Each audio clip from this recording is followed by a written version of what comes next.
Everyone, রথের দিনের বিকেলবেলা কী করলাম সেটা আজকের এই ব্লগে শেয়ার করব। বিকেলবেলা তিনজনে রেডি হয়ে চলে গিয়েছিলাম রথ টানার জন্য। গিয়ে দেখি প্রচণ্ড ভিড়। অনেকক্ষণ ওয়েট করার পরে একটা ছোট রথ এলো এবং সেই রথের দড়িটাই আমরা টানলাম। এখানে একসাথে 5টা বড় বড় রথ বেরোয়, যেটার জন্য আমরা অনেকক্ষণ ওয়েট করছিলাম। বাট ওটা যেহেতু আসতে লেট হলো, তাই এই রথের দড়িটা টেনে আবার চলে এসেছিলাম রিঙ্কি দিদিদের এই আয়া হসপিটালে।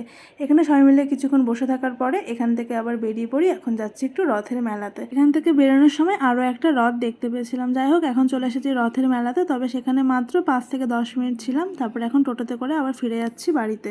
বাড়িতে ফেরার পরেও আবার আমাদের রেডি হয়ে বেরোতে হয়। মানে রিঙ্কিদি ফোন করে বলে আজকে রাতেবেলা ওরা বাইরে কোথাও ডিনার করবে, তাই আমাদের দুই বোনকেও সাথে করে নিয়ে গেছিলো।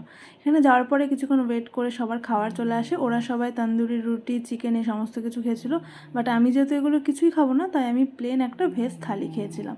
খাওয়া দাওয়া করে চলে যাই বাড়িতে। তো চলো আজকের মিনি ব্লগটা এখানে শেষ করছি। টাটা।